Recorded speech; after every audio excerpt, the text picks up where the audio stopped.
Hola, Bonjour, Guttentag, or however you say hello in your language, and today we're going to be looking at how to build this magnificent dragon that you see behind me.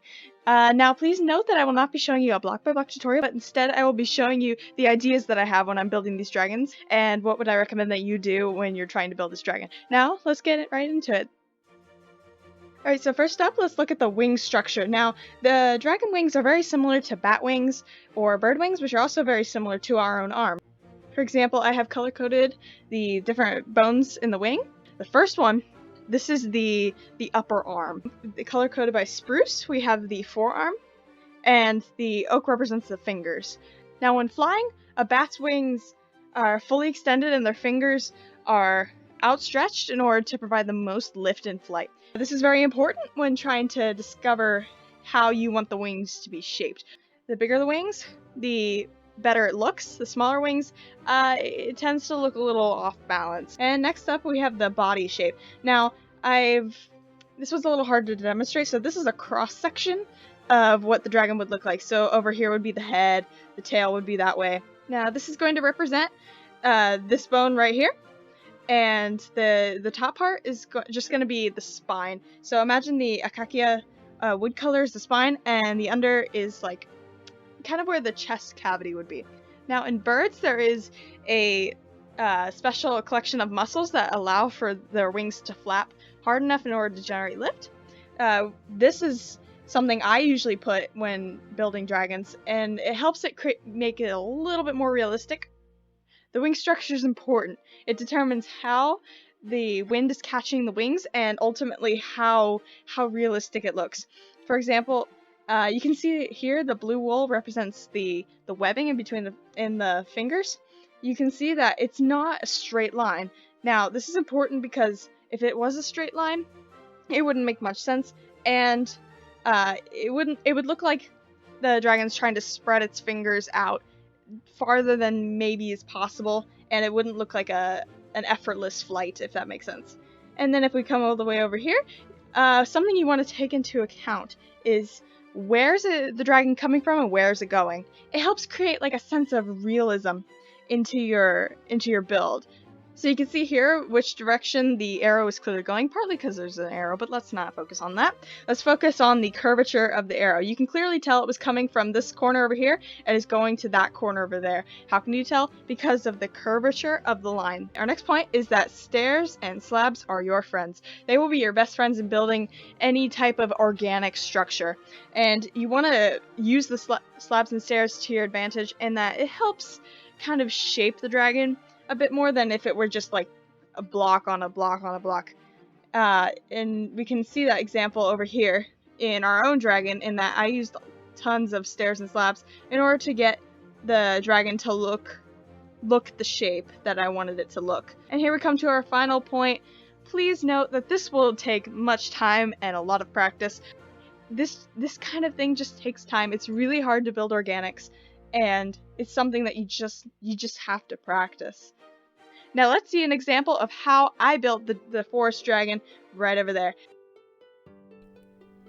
Alright, so I started out with choosing my own color palette. I decided to go with a forest dragon type theme, and I started off by building the body and the wings outstretched. For me, this helps visualize like how the dragon is going to move and like the size of the dragon that I want to build. For the wings, I'd recommend you build on a 3D plane, meaning you don't just build everything in a straight flat line. You can see that I have not done that here. It just helps add a bit of character to your build, and it makes it more interesting to look at. For the head, I actually decided to scrap what I'm doing right now because I didn't like how high it was. And the thing about building organic builds like this is trial and error. You really need to just keep trying and trying until you find what you like.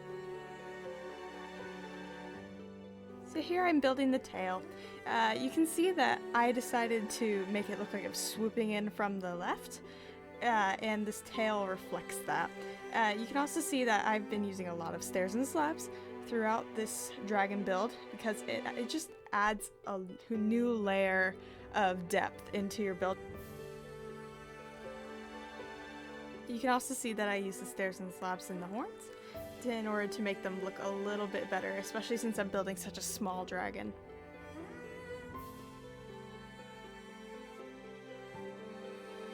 Now we're moving on to the wings. Now for the wings in the webbing, you need to make sure that you make it look like the wind is actually catching the webbing in between the fingers.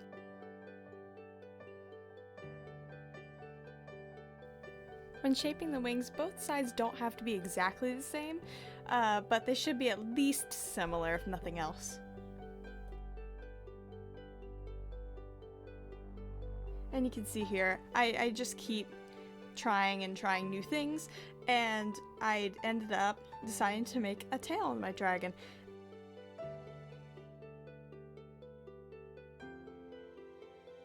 Now for the limbs. I had a lot of trouble actually building this to try to get the exact shape I wanted, but in the end I eventually figured it out. When making the arms and legs of your dragon, I find it very helpful to actually look at real life in order to determine how the limbs are exactly shaped. And you can see I continuously go through and add more detail. I decided to do a lighter color for the underbody in order to just give an extra color into my color palette. I also decided to add claws for just a little bit of extra detail. And with that, the dragon's done. Alright, so after that time lapse, I really hope that you get a sense of perspective on how I build such dragons, and hopefully it gave you some inspiration in order to build a dragon in your own Minecraft world. And you don't necessarily have to build it the exact way that I did. This is just how I found it was easiest for me. Alright, so that's going to do it for me here. And if you have any questions, be sure to leave them in the comments below. I will be happy to answer them. And if you have any proposals for what kinds of things you would like me to do a tutorial on, or just give some general pointers on, please let me know. I would be happy to make a video on them. For example, I could do how to choose your color palette, or how to, I don't know, build better trees. I don't know, it's really up to you guys. If you guys are interested in that, please let me know. And anyway, I hope you guys have a wonderful day, and I'll see you all later. Bye! If you happen to like builds like this, then you might enjoy Flubbikin and myself doing a bunch of survival worlds. Right now we're doing cave survival, and we're going to end up making it really pretty in the future. And so if you really like this build, you might like what we're doing over there too, so make sure you hop over there and view what we're doing. Anyway, see y'all later.